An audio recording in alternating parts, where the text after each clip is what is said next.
Hare Krishna. ISKCON's comeback emperor, His Holiness Jayapataka Swami Maharaj.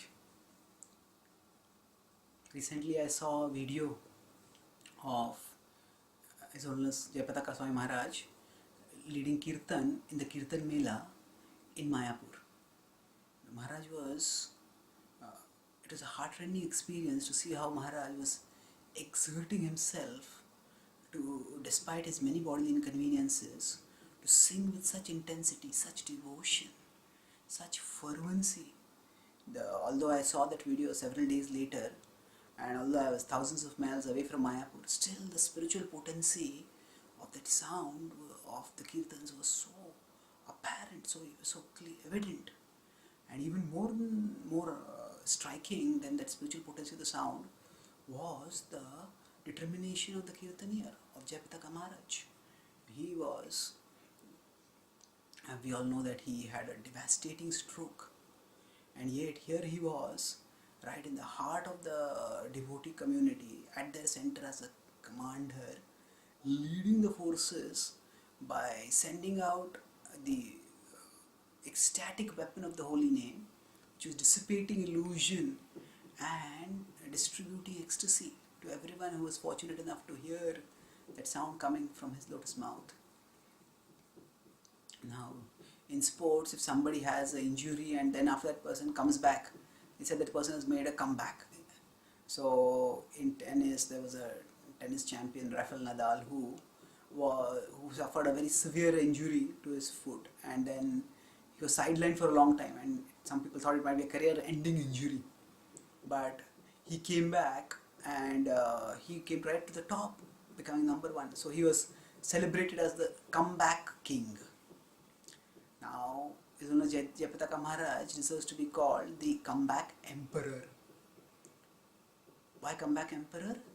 Because to just survive from a devastating stroke, from which even most doctors did not give any chance of survival, that itself is remarkable. Further, not only to survive, but to march determinedly on the long road to recovery, to a normal life, that is even more special. For all those of us who have gone through any serious disease, we know that for every visible health challenge that is there because of a serious health complication, there are a dozen invisible challenges that have to be dealt with and conquered in the privacy of the mind. So, for somebody to be able to conquer that itself is very special. And more than that, to not just return to normal life, but to return to the center of the army as a commander after having been so devastatingly sidelined. So that is most special. And to do all this not for the sake of one's own glorification, but one's own glory, but for the sake of glorifying the Lord and for the sake of benefiting all of us, that is supremely special. That's what, that's why no doubt that Jayapataka Maharaj can be called as the comeback king, comeback emperor of ISKCON. So I have not had much fortune to have his personal association.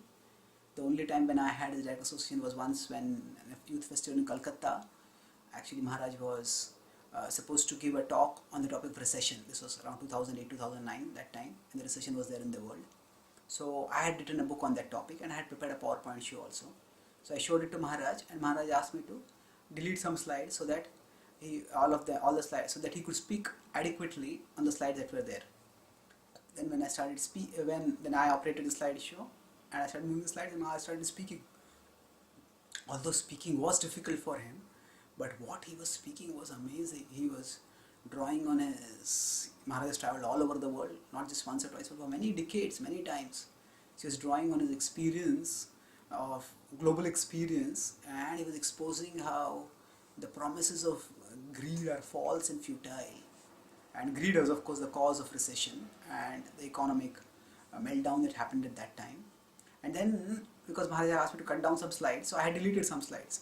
But Maharaj felt that Maharaj remembered some of the slides which I had deleted, and because he felt that was an important point, So he spoke that point. So not only he remembered 3 slides like that, he spoke their content precisely and he elaborated on them also wonderfully. So despite his physical condition being so acutely mm, acutely painful, his clarity of consciousness and his sharpness of recollection was amazing. So, do miracles happen in ISKCON? Yes, we don't. If we want to look for a real miracle, a real undeniable miracle, we don't have to look any further beyond the living example of His Holiness Jayapataka Swami Maharaj. Thank you very much. Jayapataka Swami Maharaj ki jai. Shri Prabhupada ki jai. Hare Krishna.